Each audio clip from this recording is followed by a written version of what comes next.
कक्षा 8 की भूगोल की पाठ्यपुस्तक संसाधन एवं विकास। प्रस्तुत है इस पुस्तक का पाठ 3 खनिज और शक्ति संसाधन, पृष्ठ 22 से पृष्ठ 37 तक। तो आइए अब सुनते हैं पाठ खनिज और शक्ति संसाधन। पृष्ठ संख्या 22। किरी सुकांत से मिलने धनबाद के निकट उसके पैतृक स्थान पर जा रही थी। किरी विशाल काले क्षेत्र को देखकर आश्चर्यचकित थी। सुकांत, यह स्थान इतना काला और धूल भरा क्यों है? उसने पूछा। यह कोयला खदान के निकट होने के कारण है। क्या आप वहां ट्रकों को देख रही हो? ये सभी खनिज कोयले को ले जा रहे हैं। सुकांत ने उत्तर दिया। खनिज क्या है? किरी पूछती है। सुकांत कहता है, क्या आपने कभी नानबाई को बिस्कुट बनाते हुए देखा है? उसमें आटा, दूध, चीनी और कभी कभी अंडे को भी मिलाया जाता है। जब आप पके हुए बिस्कुट खाते हैं तो क्या आप इनके अवयवों को पृथक रूप से देख सकते हैं? जिस प्रकार बिस्कुट में मिली हुई कई वस्तुओं को आप नहीं देख सकती हैं, उसी प्रकार इस पृथ्वी पर चट्टानों में कई पदार्थ मिले होते हैं जो खनिज कहलाते हैं। ये खनिज पृथ्वी की चट्टान परपटी पर सभी जगह फैले हुए हैं। इस पृष्ठ पर चित्र 3.1 दिया गया है, जिसमें कोयले की खदान में ट्रक का भारण दिखाया गया है। प्राकृतिक रूप से प्राप्त होने वाला पदार्थ जिसका निश्चित रासायनिक संघटन हो, वह एक खनिज है। खनिज सभी स्थानों पर समान रूप से वितरित नहीं हैं। वे किसी विशेष क्षेत्र में या शैल समूहों में संकेंद्रित हैं। कुछ खनिज ऐसे क्षेत्रों में पाए जाते हैं जो आसानी से अभिगम्य नहीं हैं, जैसे आर्कटिक महासागर संस्तर और अंटार्कटिका। खनिज विभिन्न प्रकार के भूवैज्ञानिक परिवेश में अलग अलग दशाओं में निर्मित होते हैं। वे बिना किसी मानवीय हस्तक्षेप के प्राकृतिक प्रक्रियाओं द्वारा निर्मित होते हैं। वे अपने भौतिक गुणों जैसे रंग, घनत्व, कठोरता और रासायनिक गुणों यथा विलेयता के आधार पर पहचाने जा सकते हैं। क्या आप जानते हैं, आपके भोजन में नमक और आपकी पेंसिल में ग्रेफाइट भी खनिज हैं? पृष्ठ संख्या 23। खनिजों के प्रकार। पृथ्वी पर 3000 से अधिक विभिन्न खनिज हैं। संरचना के आधार पर खनिजों को मुख्यतः धात्विक और अधात्विक खनिजों में वर्गीकृत किया गया है। इस पृष्ठ पर चित्र 3.2 दिया गया है, जिसमें खनिजों का वर्गीकरण दिखाया गया है। जैसे खनिजों को हम 2 भागों में बांट सकते हैं, धात्विक तथा अधात्विक। धात्विक को भी फिर हम 2 भागों में बांट सकते हैं, लौह और अलौह। धात्विक खनिजों में धातु कच्चे रूप में होती है। धातुएं कठोर पदार्थ हैं जो ऊष्मा और विद्युत को सुचालित करती हैं और जिनमें द्युति या चमक की विशेषता होती है। लौह अयस्क, बॉक्साइट, मैंगनीज अयस्क इसके कुछ उदाहरण हैं। धात्विक खनिज लौह अथवा अलौह हो सकते हैं। लौह खनिजों जैसे लौह अयस्क, मैंगनीज और क्रोमाइट में लोहा होता है। अलौह खनिज में लोहा नहीं होता है, किंतु कुछ अन्य धातु यथा सोना, चांदी, तांबा या सीसा हो सकती हैं। अधात्विक खनिजों में धातुएं नहीं होती हैं। चूना पत्थर, अभ्रक और जिप्सम इन खनिजों के उदाहरण हैं। खनिज ईंधन जैसे कोयला और पेट्रोलियम भी अधात्विक खनिज हैं। खनिजों को खनन, प्रवेधन या आखनन द्वारा निष्कर्षित किया जा सकता है। इस पृष्ठ पर चित्र 3.3 दिया गया है, जिसमें खनिजों का निष्कर्षण दिखाया गया है। खनिजों का निष्कर्षण 3 प्रकार से किया जा सकता है, खनन, प्रवेधन, आखनन। खनन भी फिर 2 प्रकार से किया जा सकता है, विवृत खनन और कूपकी खनन। क्या आप जानते हैं, शैल खनिज अवयवों के अनिश्चित संघटन वाले एक या एक से अधिक खनिजों का एक समूहन है। शैल, जिनसे खनिजों का खनन किया जाता है, अयस्क कहे जाते हैं। यद्यपि 2800 से अधिक खनिजों की पहचान की गई है, जिनमें केवल लगभग 100 अयस्क खनिज समझे जाते हैं। पृथ्वी की सतह के अंदर दबी शैलों से खनिजों को बाहर निकालने की प्रक्रिया खनन कहलाती है। खनिज जो कम गहराई में स्थित हैं, वे पृष्ठीय स्तर को हटाकर निकाले जाते हैं। इसे विवृत खनन कहते हैं। गहन वेधन, जिसे कूपक कहते हैं, अधिक गहराई में स्थित खनिज निक्षेपों तक पहुंचने के लिए बनाए जाते हैं। इसे कूपकी खनन कहते हैं। पेट्रोलियम और प्राकृतिक गैस धरातल के बहुत नीचे पाए जाते हैं। इस पृष्ठ पर चित्र 3.4 दिया गया है, जिसमें अपतट तेल का प्रवेधन दिखाया गया है। पृष्ठ संख्या 24। उन्हें बाहर निकालने के लिए गहन कूपों की खुदाई की जाती है। इसे प्रवेधन कहते हैं। जैसा कि चित्र 3.4 में दर्शाया गया है, सतह के निकट स्थित खनिजों को जिस प्रक्रिया द्वारा आसानी से खोदकर निकाला जाता है, उसे आखनन कहते हैं। क्या आप जानते हैं, आप शैल को देखकर बता सकते हैं यदि इसमें तांबा है, क्योंकि तब शैल का रंग नीला प्रतीत होगा। खनिजों का वितरण। खनिज विभिन्न प्रकार की शैलों में पाए जाते हैं। कुछ आग्नेय शैलों में पाए जाते हैं, कुछ कायांतरित शैलों में, जबकि अन्य अवसादी शैलों में पाए जाते हैं। धात्विक खनिज आग्नेय और कायांतरित शैल समूहों, जिनसे विशाल पठारों का निर्माण होता है, में पाए जाते हैं। उत्तरी स्वीडन में लौह अयस्क, ओंटेरियो कनाडा में तांबा और निकिल के निक्षेप, दक्षिण अफ्रीका में लोहा, निकिल, क्रोमाइट और प्लैटिनम आग्नेय और कायांतरित शैलों में पाए जाने वाले खनिजों के उदाहरण हैं। मैदानों और नवीन वलित पर्वतों के अवसादी शैल समूहों में अधात्विक खनिज जैसे चूना पत्थर पाए जाते हैं। फ्रांस के कॉकेशस प्रदेश के चूना पत्थर निक्षेप, जॉर्जिया और यूक्रेन के मैग्नीज निक्षेप और अल्जीरिया के फॉस्फेट संस्तर इसके कुछ उदाहरण हैं। खनिज ईंधन जैसे कोयला और पेट्रोलियम भी अवसादी स्तर में पाए जाते हैं। इस पृष्ठ पर चित्र 3.5 दिया गया है, जिसमें विश्व के मानचित्र में लोहे, तांबे और बॉक्साइट का वितरण दर्शाया गया है। इस चित्र में हम देख सकते हैं कि भारत में लोहा, तांबा और बॉक्साइट तीनों ही पाए जाते हैं। पृष्ठ संख्या 25। एशिया। चीन और भारत के पास विशाल लौह अयस्क निक्षेप हैं। यह महाद्वीप विश्व का आधे से अधिक टिन उत्पादन करता है। चीन, मलेशिया और इंडोनेशिया विश्व के अग्रणी टिन उत्पादकों में हैं। चीन सीसा, एंटीमनी और टंगस्टन के उत्पादन में भी अग्रणी है। एशिया में मैंगनीज, बॉक्साइट, निकिल, जस्ता और तांबा के भी निक्षेप हैं। यूरोप। यूरोप विश्व में लौह अयस्क का अग्रणी उत्पादक है। रूस, यूक्रेन, स्वीडन और फ्रांस लौह अयस्क के विशाल निक्षेप वाले देश हैं। तांबा, सीसा, जस्ता, मैंगनीज और निकेल खनिजों के निक्षेप पूर्वी यूरोप और यूरोपीय रूस में पाए जाते हैं।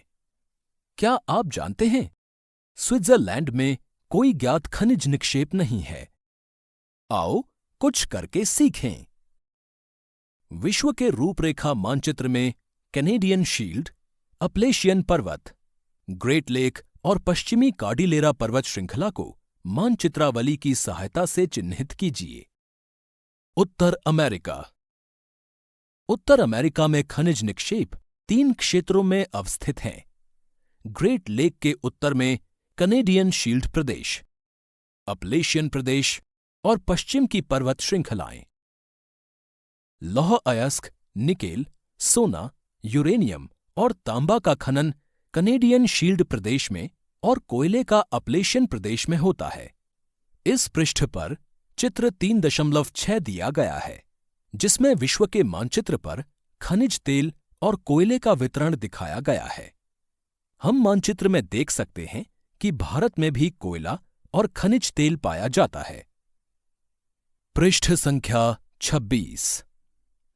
पश्चिमी कार्डिलेरा में तांबा, सीसा, जस्ता, सोना और चांदी के विशाल निक्षेप हैं। दक्षिण अमेरिका। ब्राजील विश्व में उच्च कोटि के लौह अयस्क का सबसे बड़ा उत्पादक है। चिली और पेरू तांबे के अग्रणी उत्पादक हैं। ब्राजील और बोलीविया विश्व में टिन के सबसे बड़े उत्पादकों में से हैं। दक्षिण अमेरिका के पास सोना, चांदी, जस्ता, क्रोमियम, मैंगनीज, बॉक्साइट, अभ्रक, प्लैटिनम, एस्बेस्टॉस और हीरे के विशाल निक्षेप भी हैं। खनिज तेल वेनेजुएला, अर्जेंटीना, चिली, पेरू और कोलंबिया में पाया जाता है। क्या आप जानते हैं, हरा हीरा एक दुर्लभतम हीरा है। विश्व की प्राचीनतम शैलें पश्चिमी ऑस्ट्रेलिया में हैं। वे 430 करोड़ वर्ष पूर्व बने, पृथ्वी के निर्माण के मात्र 30 करोड़ वर्ष पश्चात। अफ्रीका। अफ्रीका खनिज संसाधनों में धनी है। यह हीरा, सोना और प्लैटिनम का विश्व में सबसे बड़ा उत्पादक है। दक्षिण अफ्रीका, जिम्बाब्वे और जायरे विश्व के सोने का एक बड़ा भाग उत्पादित करते हैं। तांबा, लौह अयस्क, क्रोमियम, यूरेनियम, कोबाल्ट और बॉक्साइट दक्षिण अफ्रीका में पाए जाने वाले अन्य खनिज हैं। तेल नाइजीरिया, लीबिया और अंगोला में पाया जाता है। ऑस्ट्रेलिया।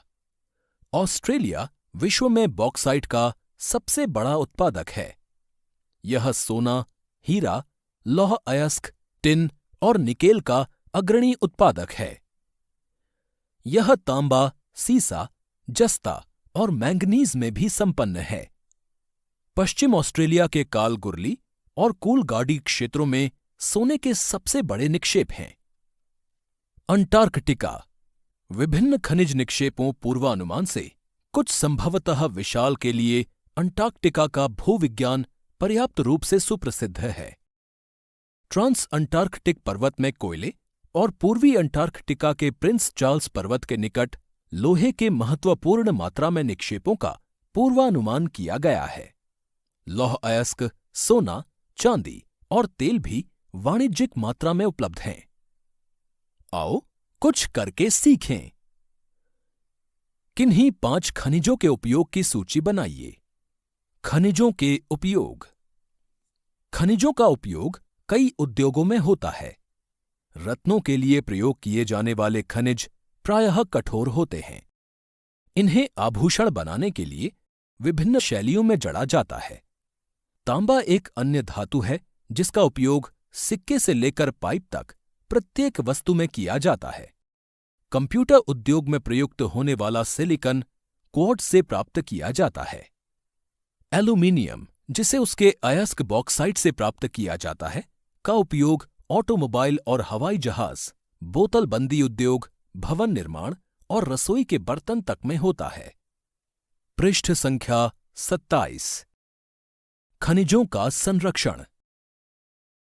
खनिजों के निर्माण और संचयन में हजारों वर्ष लगते हैं। मानवीय उपभोग की दर की तुलना में निर्माण की दर बहुत धीमी है। खनन की प्रक्रिया में बर्बादी को घटाना आवश्यक है। धातुओं का पुनर्चक्रण एक अन्य तरीका है जिससे खनिज संसाधनों को संरक्षित किया जा सकता है। यहां पर एक चित्र दिया गया है जिसमें लिखा गया है, सोचें और करें। इसमें दिखाया गया है कि खनिजों का हम पुनः प्रयोग कर सकते हैं या फिर कम प्रयोग भी कर सकते हैं, अथवा हम उनका पुनर्चक्रण करके पुनः इस्तेमाल कर सकते हैं। शक्ति संसाधन। सनी की मां अपने दिन की शुरुआत गाइजर का बटन दबाने से करती है। वह सनी को जगाने से पहले उसके विद्यालय की वर्दी पर इस्त्री करती है। इसके बाद वह उनके लिए ब्लेंडर में 1 गिलास संतरे का जूस तैयार करने के लिए रसोई घर में तेजी से पहुंचती है। सनी, क्या आपने स्नान कर लिया? आओ और अपना नाश्ता करो। सनी के लिए गैस स्टोव पर नाश्ता बनाते हुए मां पुकारती है। विद्यालय जाते समय सनी बत्तियों और पंखों के बटन बंद करना भूल जाता है। मां उन बटनों को बंद करते समय सोचती है कि शहरों में जीवन आरामदायक प्रतीत होता है, लेकिन विद्युत उपकरणों अर्थात गैजेट जो सभी बिजली की खपत करते हैं पर अधिक से अधिक निर्भरता मांग और पूर्ति के बीच विशाल अंतर पैदा करती है। विज्ञान एवं प्रौद्योगिकी के नए प्रचालन से जीवन शैलियों में बहुत तेजी से परिवर्तन आ रहे हैं। शक्ति अथवा ऊर्जा हमारे जीवन में बहुत महत्वपूर्ण भूमिका निभाते हैं। हमें उद्योग, कृषि, परिवहन, संचार और प्रतिरक्षा के लिए भी शक्ति की आवश्यकता होती है। ऊर्जा संसाधनों को विस्तृत रूप से परंपरागत और गैर परंपरागत संसाधनों में वर्गीकृत किया जा सकता है। इस पृष्ठ पर चित्र 3.7 दिया गया है, जिसमें विद्युत संभरण हेतु राष्ट्रीय शक्ति ग्रिड का चित्र दिखाया गया है। परंपरागत स्रोत। ऊर्जा के परंपरागत स्रोत वे हैं जो लंबे समय से सामान्य उपयोग में लाए जा रहे हैं। ईंधन और जीवाश्मी ईंधन परंपरागत ऊर्जा के दो मुख्य स्रोत हैं। ईंधन, इसका उपयोग पकाने और ऊष्मा प्राप्त करने के लिए व्यापक रूप से होता है। हमारे देश में ग्रामीणों द्वारा उपयोग की गई 50% से अधिक ऊर्जा ईंधन से प्राप्त होती है। पृष्ठ संख्या 28। इस पृष्ठ पर चित्र 3.8 दिया गया है, जिसमें ऊर्जा के परंपरागत स्रोतों को दिखाया गया है। ऊर्जा के परंपरागत स्रोतों में खनिज तेल लिया जा सकता है और इसके लाभ हैं आसानी से परिवहनीय अर्थात टैंकर में ले जाया जा सकता है। पेट्रो रसायन उद्योग का आधार। साथ ही खनिज तेल की हानियां हैं तेल अधिप्लावन एवं गैस रिसाव के कारण ऑक्सीजन का अवक्षय, निर्मुक्त प्रदूषक के कारण अम्ल वर्षा, नए ईंधन का अन्वेषण आसान नहीं। इसी प्रकार ऊर्जा का एक और स्रोत है प्राकृतिक गैस। इसके लाभ हैं आसानी से परिवहनीय, पाइपलाइन के द्वारा, तेल और कोयले से अधिक स्वच्छ, तेल से सस्ता। इसी प्रकार ईंधन ऊर्जा का एक और परंपरागत स्रोत है। इसके लाभ हैं कि ये सुप्राप्य है, बहुसंख्यक लोगों को ऊर्जा प्रदान करता है। और इसकी हानियां हैं संग्रहण में अधिक समय उपयोग, प्रदूषण फैलाने वाला, हरित गृह प्रभाव में वृद्धि करता है तथा इसकी वजह से निर्वनीकरण हो सकता है। ऊर्जा का एक और परंपरागत स्रोत है कोयला। इसके लाभ हैं विस्तृत रूप से उपलब्ध, विद्युत रूपांतरण के लिए उपयुक्त तथा इसकी हानियां हैं प्रदूषण का स्रोत, परिवहन के लिए भारी। ऊर्जा का एक और परंपरागत स्रोत जल विद्युत है। इसके लाभ हैं कि यह प्रदूषण मुक्त है, सिंचाई और मत्स्यन को बढ़ावा देता है, सस्ता है। हानियां हैं स्थानीय समुदाय का विस्थापन करता है। इससे स्थानीय समुदाय का विस्थापन हो सकता है, निम्न क्षेत्रों का जल प्लावन हो सकता है तथा स्थापित करने में खर्चीला होता है। इस पृष्ठ पर चित्र 3.9 दिया गया है, जिसमें उत्तर पूर्व भारत में ईंधन ले जाती हुई महिला का चित्र दिखाया गया है। पौधों और जानवरों के अवशेष जो लाखों वर्षों तक धरती के अंदर दबे रहे थे, ताप और दाब के प्रभाव से जीवाश्मी ईंधनों में परिवर्तित हो गए। जीवाश्मी ईंधन जैसे कोयला, पेट्रोलियम और प्राकृतिक गैस परंपरागत ऊर्जा के मुख्य स्रोत हैं। इन खनिजों के भंडार सीमित हैं। विश्व की बढ़ती जनसंख्या जिस दर से इनका उपयोग कर रही है, वह इनके निर्माण की दर से कहीं अधिक है। इसलिए ये शीघ्र ही समाप्त होने वाले हैं। कोयला, यह बहुतायत में पाया जाने वाला जीवाश्मी ईंधन है। इसका उपयोग घरेलू ईंधन, उद्योगों जैसे लोहा और इस्पात, वाष्प इंजनों और विद्युत उत्पन्न करने में किया जाता है। कोयले से प्राप्त विद्युत को तापीय ऊर्जा कहा जाता है। कोयला जिसका हम आज उपयोग कर रहे हैं, वह लाखों वर्ष पूर्व विशाल फर्न और दलदल के पृथ्वी की परतों में दबने से बना। कोयला इसलिए अंतर्हित धूप के रूप में जाना जाता है। इस पृष्ठ पर चित्र 3.10 दिया गया है, जिसमें तापीय ऊर्जा संयंत्र का दृश्य दिखाया गया है। पृष्ठ संख्या 29। विश्व में अग्रणी कोयला उत्पादक देशों में चीन, संयुक्त राज्य अमेरिका, जर्मनी, रूस, दक्षिण अफ्रीका और फ्रांस हैं। भारत के कोयला उत्पादक क्षेत्र रानीगंज पश्चिमी बंगाल में तथा झरिया, धनबाद और बोकारो झारखंड में हैं। पेट्रोलियम, पेट्रोल जिससे आपकी कार चलती है, और तेल जो आपकी साइकिल को चरमराने से रोकता है। दोनों की शुरुआत गाढ़े काले द्रव से होती है, जिसे पेट्रोलियम कहते हैं। यह शैलों की परतों के मध्य पाया जाता है और इसका वेधन अपतटीय व तटीय क्षेत्रों में स्थित तेल क्षेत्रों से किया जाता है। तदुपरांत इसे परिष्करणशाला भेजा जाता है, जहां अपरिष्कृत पेट्रोलियम के प्रक्रमण से विभिन्न तरह के उत्पाद जैसे डीजल, पेट्रोल, मिट्टी का तेल, मोम, प्लास्टिक और स्नेहक तैयार किए जाते हैं। पेट्रोलियम और इससे बने उत्पादों को काला सोना कहा जाता है, क्योंकि ये बहुत अधिक मूल्यवान हैं। पेट्रोलियम के मुख्य उत्पादक देश ईरान, इराक, सऊदी अरब और कतर हैं। अन्य मुख्य उत्पादक संयुक्त राज्य अमेरिका, रूस, वेनेजुएला और अल्जीरिया हैं।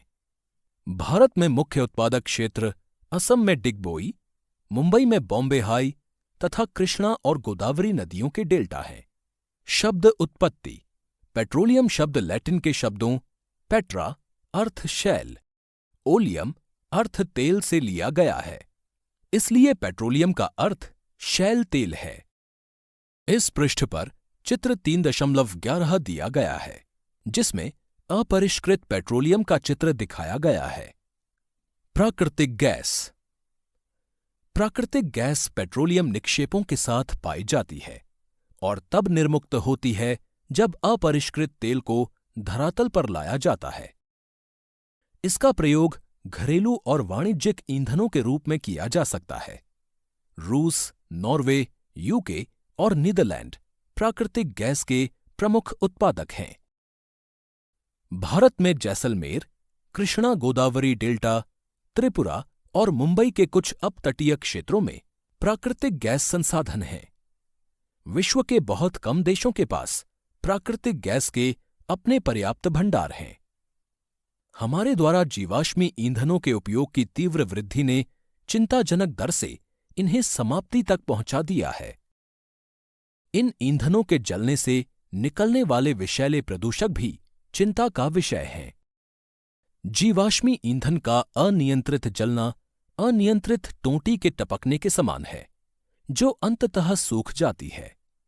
इसने हमारा ध्यान ऊर्जा के विभिन्न गैर परंपरागत स्रोतों के दोहन की ओर बढ़ाया, जो कि जीवाश्मी ईंधनों के स्वच्छतर विकल्प हैं। क्या आप जानते हैं, संपीड़ित प्राकृतिक गैस यानी CNG एक प्रचलित पर्यावरण हितैषी ऑटोमोबाइल ईंधन है, क्योंकि यह पेट्रोलियम और डीजल की तुलना में कम प्रदूषण करती है। पृष्ठ संख्या 30। जल विद्युत। बांधों में वर्षा जल अथवा नदी जल ऊंचाई से गिराने के लिए संग्रहित किया जाता है। बांध के अंदर से पाइप के द्वारा बहता जल बांध के नीचे स्थित टरबाइन के ऊपर गिरता है। घूमते हुए ब्लेड जनरेटर को विद्युत के लिए घुमाते हैं। यह जल विद्युत कहलाती है।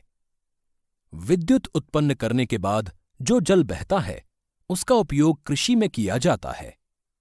विश्व की ऊर्जा का 1/4 हिस्सा जल विद्युत से उत्पन्न होता है।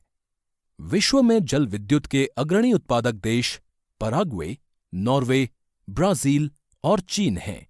भारत में कुछ महत्वपूर्ण जल विद्युत केंद्र भाखड़ा नंगल, गांधी सागर, नागार्जुन सागर और दामोदर नदी घाटी परियोजनाएं हैं। इस पृष्ठ पर चित्र 3.12 दिया गया है, जिसमें सलल जल विद्युत परियोजना, जो कि जम्मू कश्मीर में है, उसका चित्र दिखाया गया है। क्या आप जानते हैं विश्व का पहला जल विद्युत उत्पन्न करने वाला देश नॉर्वे था? इस पृष्ठ पर चित्र 3.13 दिखाया गया है, जिसमें जल विद्युत उत्पादन की पूरी प्रक्रिया को किस प्रकार किया जाता है उसे एक चित्र के माध्यम से समझाया गया है। ऊर्जा के गैर परंपरागत स्रोत। जीवाश्मी ईंधनों के बढ़ते उपयोग से ऊर्जा के गैर परंपरागत स्रोत का अभाव उत्पन्न हो रहा है।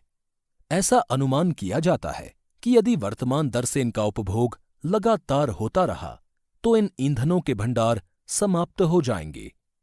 इसके अतिरिक्त इनका उपयोग पर्यावरणीय प्रदूषण भी पैदा करता है। इसलिए गैर परंपरागत स्रोत जैसे सौर ऊर्जा, पवन ऊर्जा, ज्वारीय ऊर्जा जो कि नवीकरणीय है के उपयोग की आवश्यकता है। क्या आप जानते हैं विश्व का प्रथम सौर और पवन चालित बस अड्डा स्कॉटलैंड में है? सौर ऊर्जा। सूर्य की ऊष्मा और प्रकाश ऊर्जा हमारे द्वारा प्रतिदिन अनुभव की जा सकती है। सूर्य से प्राप्त सौर ऊर्जा सौर सेलों में विद्युत उत्पन्न करने के लिए प्रयोग की जा सकती है। इनमें से कई सेलों को सौर पैनलों से तापन व प्रकाश के लिए शक्ति उत्पन्न करने के लिए जोड़ा जाता है। धूप की प्रचुरता वाले उष्णकटिबंधीय देशों के लिए सौर ऊर्जा के उपयोग की प्रौद्योगिकी बहुत लाभदायक है। पृष्ठ संख्या 31। इस पृष्ठ पर चित्र 3.14 दिया गया है, जिसमें ऊर्जा के गैर परंपरागत स्रोतों को दिखाया गया है। ऊर्जा के गैर परंपरागत स्रोत में पवन ऊर्जा आती है। इसके लाभ हैं: प्रदूषण मुक्त, एक बार स्थापित हो जाने पर विद्युत उत्पादन की कम लागत, सुरक्षित और साफ। इसकी हानियां हैं: ध्वनि प्रदूषण, पवन चक्कियों को स्थापित करना महंगा, रेडियो व दूरदर्शन के प्रसारण संकेतों में व्यवधान, पक्षियों के लिए हानिकारक। एक और गैर परंपरागत स्रोत है सौर ऊर्जा। लाभ हैं: असमाप्य, प्रदूषण मुक्त। हानियां हैं: खर्चीला, स्रोत के विसरित होने से ऊर्जा बर्बादी। ज्वारीय ऊर्जा भी ऊर्जा का गैर परंपरागत स्रोत है। लाभ हैं: प्रदूषण मुक्त, असमाप्य। और हानियां हैं: वन्य जीव आवास का नष्ट होना, दोहन में कठिन। परमाणु ऊर्जा भी ऊर्जा का गैर परंपरागत स्रोत है। इसके लाभ हैं: बड़ी मात्रा में ऊर्जा उत्पादन। हानियां हैं: रेडियो एक्टिव व्यर्थ को उत्पन्न करना, खर्चीला। बायोगैस भी ऊर्जा का गैर परंपरागत स्रोत है। लाभ हैं: कम लागत, उपयोग में आसान, जैव व्यर्थ का उपयोग और बायोगैस का उत्पादन। हानियां हैं: हरित गृह प्रभाव का कारण। भूतापीय ऊर्जा भी ऊर्जा का गैर परंपरागत स्रोत है। लाभ हैं: स्वच्छ, पर्यावरण हितैषी व हर समय उपलब्ध।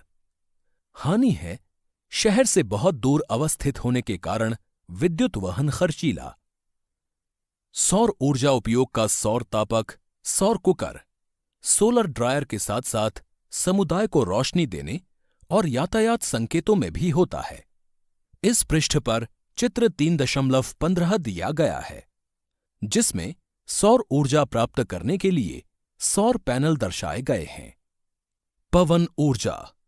पवन ऊर्जा एक असमाप्य स्रोत है। पवन चक्कियों का उपयोग अनाजों को पीसने और जल निकालने के लिए चिरकाल से चला आ रहा है। वर्तमान पवन चक्कियों में तीव्र गति से चलती हवाएं पवन चक्की को घुमाती हैं, जो विद्युत उत्पादन करने के लिए जनरेटर से जुड़ी होती हैं। पवन चक्कियों के समूह से युक्त पवन फार्म तटीय क्षेत्रों और पर्वत घाटियों में, जहां प्रबल और लगातार हवाएं चलती हैं, वहां स्थित हैं। पृष्ठ संख्या 32। पवन farm Netherlands, Germany, Denmark, UK, USA तथा स्पेन में पाए जाते हैं, जो पवन ऊर्जा उत्पादन में उल्लेखनीय हैं। परमाणु ऊर्जा। परमाणु ऊर्जा प्राकृतिक तौर से प्राप्त रेडियो सक्रिय पदार्थ जैसे यूरेनियम और थोरियम के परमाणुओं के केंद्रक में संग्रहित ऊर्जा से प्राप्त की जाती है। ये पदार्थ नाभिकीय रिएक्टरों में नाभिकीय विखंडन से गुजरते हैं और उत्सर्जन ऊर्जा की प्राप्ति होती है। परमाणु ऊर्जा के सबसे बड़े उत्पादक संयुक्त राज्य अमेरिका और यूरोप हैं। भारत में राजस्थान और झारखंड के पास यूरेनियम के विशाल निक्षेप हैं। थोरियम विशाल मात्रा में केरल के मोनोजाडट बालू में पाए जाते हैं। भारत में स्थित परमाणु ऊर्जा के केंद्र तमिलनाडु में कलपक्कम, महाराष्ट्र में तारापुर, राजस्थान में कोटा के निकट राणा प्रताप सागर, उत्तर प्रदेश में नरोरा और कर्नाटक में कैगा हैं। इस पृष्ठ पर चित्र 3.16 दिया गया है, जिसमें आणविक ऊर्जा संयंत्र कलपक्कम का चित्र दिखाया गया है। क्रियाकलाप: सौर कुकर। कार की एक पुरानी ट्यूब लें और इसमें हवा भरकर लकड़ी के एक चबूतरे पर रखें। एल्यूमीनियम के नलीदार बर्तन को बाहर से काला कर दें और इसमें 1 कप चावल के साथ 2 कप जल मिलाएं। इसको एक ढक्कन से बंद करें और उसे ट्यूब के भीतरी हिस्से में रखें। अब शीशे के एक फ्रेम को ट्यूब के ऊपर रखें और इसे धूप में खड़ा कर दें। शीशे के फ्रेम को खड़ा करने के बाद हवा ना तो अंदर आ सकती है और ना ही बाहर जा सकती है, जबकि सूर्य की किरणें ट्यूब से घिरी इस बंद खाली जगह में रोक ली जाती हैं और यह बाहर नहीं निकल पाती हैं। तापमान धीरे धीरे बढ़ता है और इसमें रखा चावल कुछ समय में पक जाता है। इस पृष्ठ पर चित्र 3.17 दिया गया है, जिसमें परमाणु ऊर्जा का किस प्रकार निर्माण होता है उसको एक चित्र के माध्यम से दिखाया गया है। भूतापीय ऊर्जा: ताप ऊर्जा जो पृथ्वी से प्राप्त की जाती है। पृथ्वी के अंदर गहराई बढ़ने के साथ तापमान में लगातार वृद्धि होती जाती है। कभी कभी यह तापमान ऊर्जा भू सतह पर गर्म जल के झरनों के रूप में प्रकट हो सकती है। यह ताप ऊर्जा शक्ति उत्पादन करने में प्रयुक्त की जा सकती है। वर्षा से गर्म जल के स्रोतों के रूप में भूतापीय ऊर्जा खाना बनाने और नहाने के लिए प्रयोग में लाई जाती है। पृष्ठ संख्या 33। यूएसए विश्व का सबसे बड़ा भूतापीय ऊर्जा का संयंत्र है। इसके बाद न्यूजीलैंड, आइसलैंड, फिलीपींस और मध्य अमेरिका हैं। भारत में भूतापीय ऊर्जा के संयंत्र हिमाचल प्रदेश में मणिकरण और लद्दाख में पूगा घाटी में स्थित हैं। इस पृष्ठ पर चित्र 3.18 दिया गया है, जिसमें क मणिकरण में भूतापीय ऊर्जा का चित्र दिखाया गया है।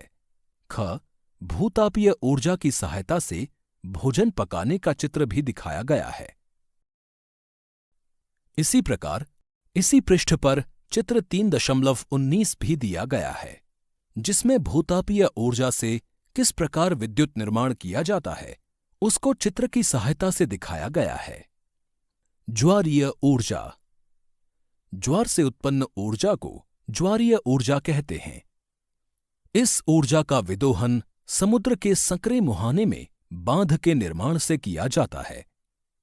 उच्च ज्वार के समय ज्वारों की ऊर्जा का उपयोग बांध में स्थापित टरबाइन को घुमाने के लिए किया जाता है। इस पृष्ठ पर ज्वार भाटे के उपयोग से किस प्रकार विद्युत उत्पन्न की जाती है उसको एक चित्र के माध्यम से दिखाया गया है। पृष्ठ संख्या 34। रूस, फ्रांस और भारत में कच्छ की खाड़ी में विशाल ज्वारीय मिल के क्षेत्र हैं। बायोगैस: जैविक अपशिष्ट जैसे मृत पौधे और जंतुओं के अवशेष, पशुओं का गोबर, रसोई के अपशिष्ट को गैसीय ईंधन में बदला जा सकता है। इसे बायोगैस कहते हैं। जैविक अपशिष्ट बैक्टीरिया द्वारा बायोगैस संयंत्र में अपघटित होते हैं, जो कि अनिवार्य रूप से मीथेन और कार्बन डाइऑक्साइड का मिश्रण है। बायोगैस खाना पकाने तथा विद्युत उत्पादन का सर्वोत्तम ईंधन है और इससे प्रतिवर्ष बड़ी मात्रा में जैव खाद का उत्पादन होता है। इस पृष्ठ पर चित्र 3.21 दिया गया है, जिसमें बायोगैस निर्माण किस प्रकार किया जाता है उसको एक रेखा चित्र के माध्यम से समझाया गया है। ऊर्जा सर्वव्यापी है, लेकिन इस ऊर्जा का विदोहन बहुत ही कठिन और खर्चीला है। हम में से प्रत्येक व्यक्ति ऊर्जा को नष्ट न करके एक भिन्नता ला सकता है। ऊर्जा की बचत ही ऊर्जा का उत्पादन है। अभी कार्य करें एवं ऊर्जा के भविष्य को सुनहरा बनाएं। अभ्यास।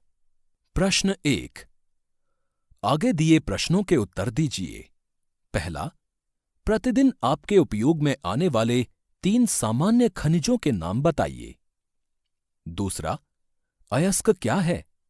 धात्विक खनिजों के अयस्क सामान्यतः कहां पाए जाते हैं? तीसरा, प्राकृतिक गैस संसाधनों में संपन्न 2 प्रदेशों के नाम बताइए।